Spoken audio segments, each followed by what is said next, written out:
One of the most important aspects of listing a residential property is measuring the home to ensure the accuracy of the information presented regarding the size in square footage of the living area of the home and the dimensions of the individual rooms. Let's join Lisa and Nicole as they show us how to properly measure a house in accordance with the Residential Measurement Guidelines of ACRE, the Alliance for Canadian Real Estate Education. Hi there, I'm Nicole and this is Lisa, and today we're going to show you how to measure a two-story house.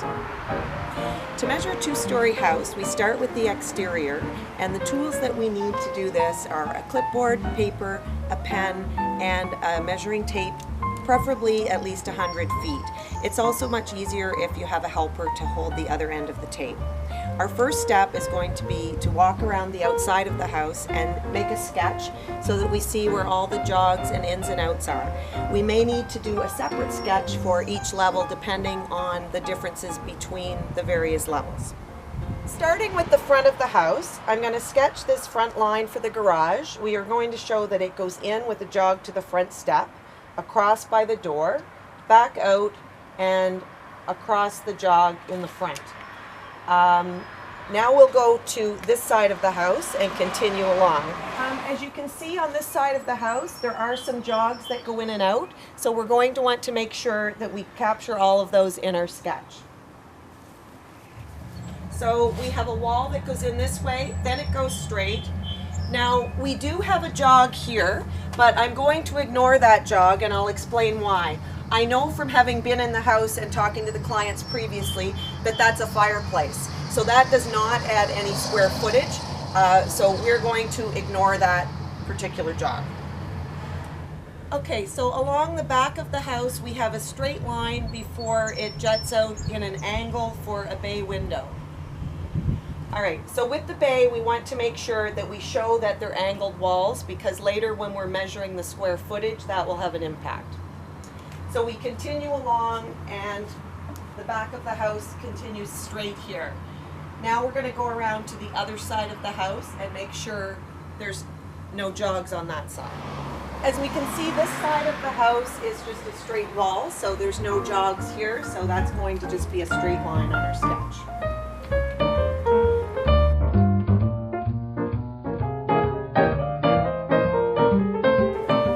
I'd like to come back to the front of the house now and have a look at the second story. I mentioned earlier that if the second or third story of a house is significantly different than the main story, we may need a separate sketch for each level. In the case of this house, we notice while walking around that the top story is exactly the same as the main floor, except for this one part at the front near the garage.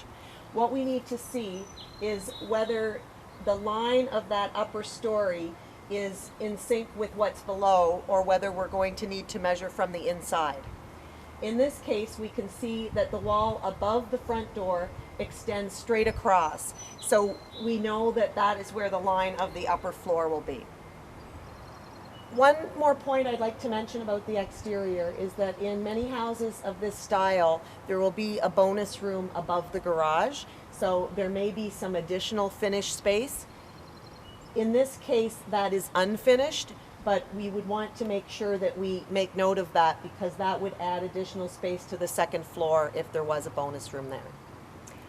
We're going to start with this wall, which is a straight wall. There's no jogs, but we do need to make sure we get the measuring tape behind those obstructions if possible.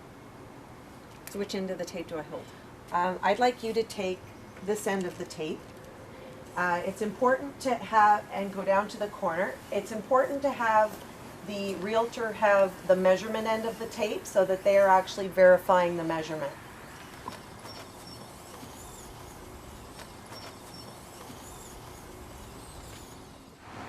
It's important to keep the tape as level as possible for an accurate measurement.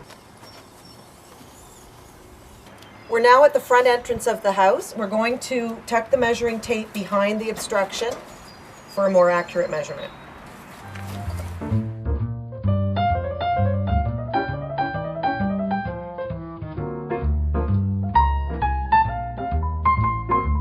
Okay, the measurement of this wall is 12 feet 6 inches.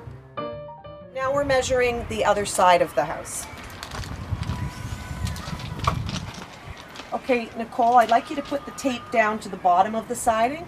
But why aren't we measuring that piece that's sticking out? This piece is actually a propane fireplace, so it doesn't add square footage to the living area, so we're just going to exclude that.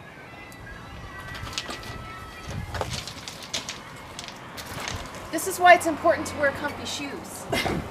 Okay, to the deck wall here is 12'5". Okay.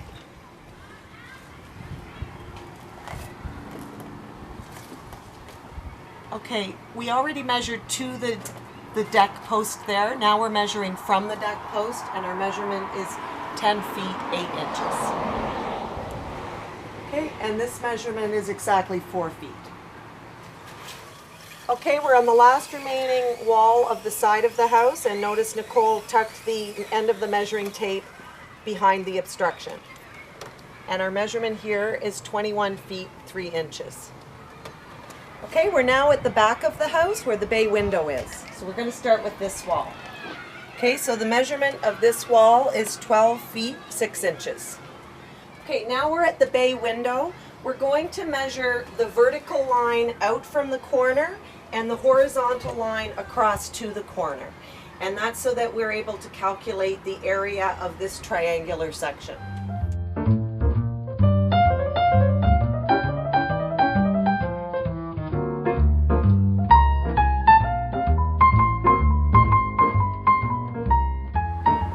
So the front of the bay is 4 feet 8 inches.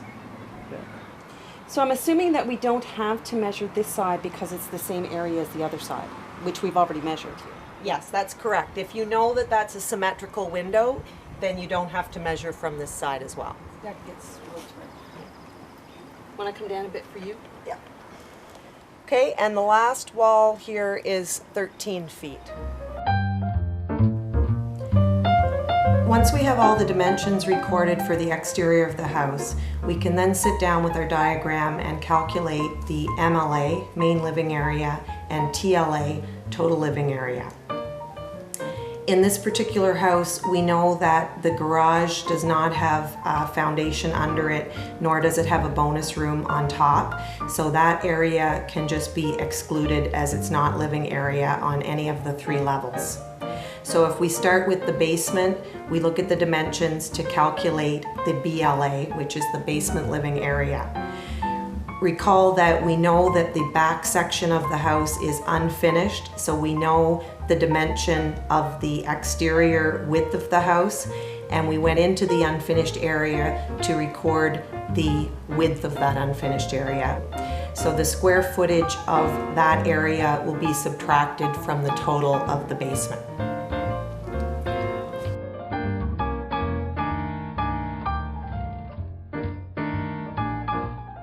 On the main living area, we're going to take the area we had in the basement, we're going to add back the unfinished area, and we're also going to add on the dimensions for the bay window area, which was on the main level only.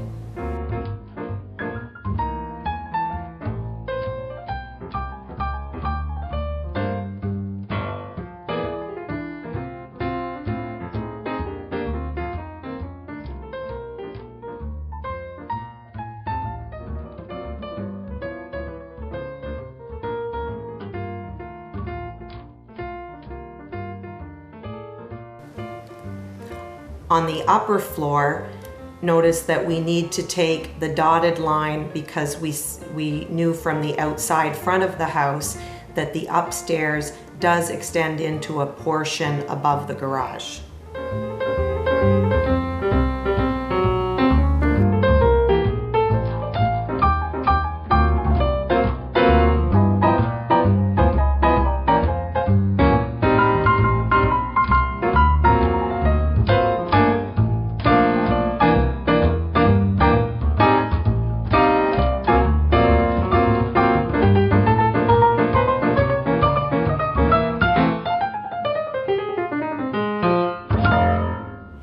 Now that we've measured the exterior dimensions of the house, we're going to go inside and measure the inside.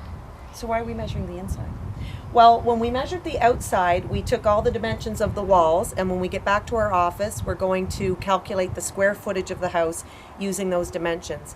So that will give us the TLA, or total living area, as well as the MLA, or main living area. But we also have to report the room sizes. So we're now going to go in and measure individual rooms, which we do from the interior. Sounds great.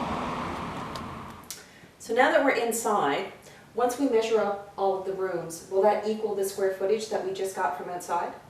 Actually, no, it won't. And the reason is we don't measure every single space inside. What we measure is individual rooms, but we exclude things like closets and hallways and even bathrooms. We typically show them as a 2-piece or 3-piece or 4-piece, but we don't measure them. So when you add up what we've measured inside, it won't even come close to what the total living area is. Now, we mentioned that we don't typically measure hallways, but if we do have a fairly wide entrance, then it is a good idea to measure that. Okay, so measuring from the wall to the corner here, we have a measurement of 5 feet 9 inches.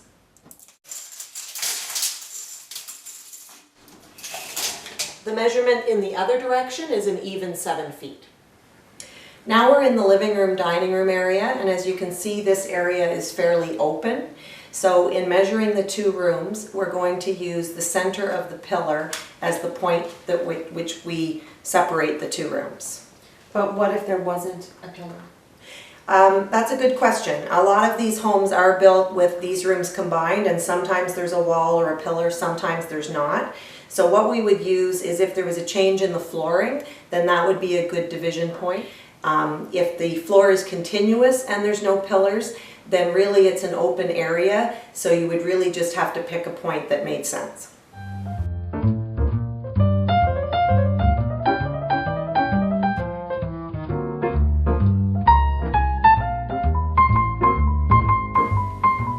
Now, we know from looking at this room that the width of the living room section is the same as the dining room, so we don't need to measure this again. We know that this is 11.1. However, notice that the room does jog in right here. Now, if that was more significant, we may measure that, but that's only a few inches, so this is a good example where we would use the phrase minus jog. And the length of this wall is 15 feet 5 inches. Okay, here we're in the main floor powder room. We typically don't measure bathrooms, so I'm not going to take the dimensions of this bathroom, but we do report them as being 2-piece, 3-piece. In this case, sink and toilet, that's your typical 2-piece bathroom.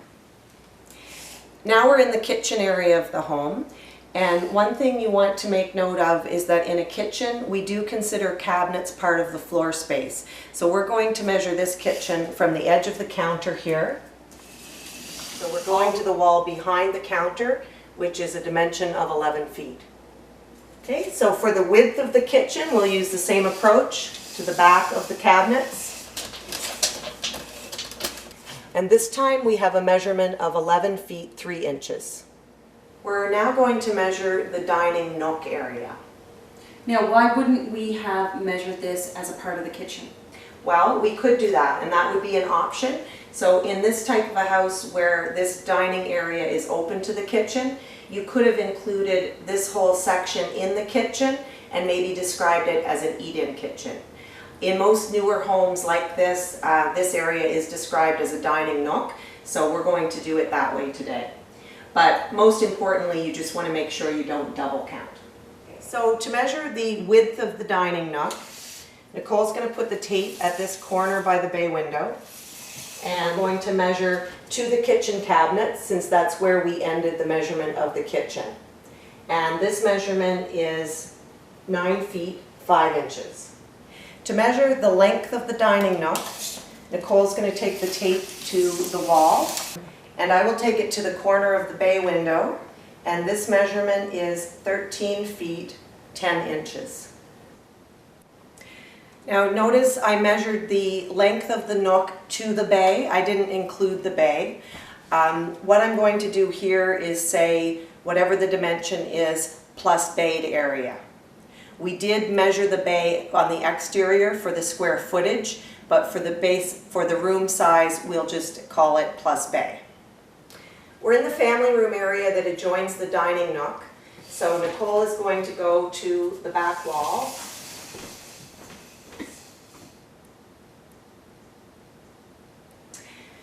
We use this wall because this is the logical end of this room, even though where the floor changes is in a slightly different spot.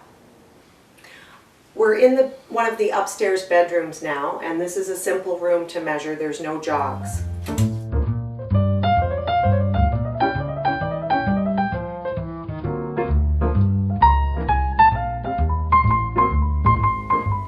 Okay, one question that's often asked is, what about closets? We don't count closet as part of the size of the room. So I'm not, in this case, going to measure into the closet and add that as a jog. However, if this closet was of the other type and it jogged out into the room, then we would have a minus jog in this bedroom. We're now in the master bedroom, which is a bit of an irregular shape, so we're going to measure this room in 2 sections. 10 feet, 7 inches. So continuing with this section of the room, we'll measure along the wall with the window. And here we have a measurement of 8 feet even. Now we're in the wider section of the room, and the reason why we're doing this room in 2 sections is that this area is rather large to be called a jog, so we want to actually measure this room separately and add the 2 together. And this measurement is 11 feet 1 inch. And the width of this section of the room is 15 feet 7 inches. Now we have both the square footage of the living area, with distinction made between TLA and MLA, as well as the dimensions of the interior rooms we measured. This information is recorded on our listing addendum, along with other details of the house. It's entered online and will be displayed on our listing sheets as shown.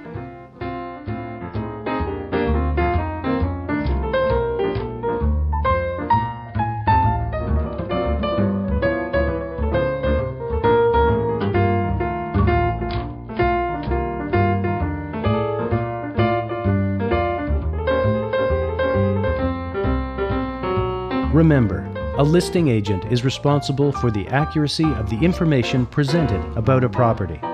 So ensuring that great care is taken to both measure properly and calculate accurately is very important.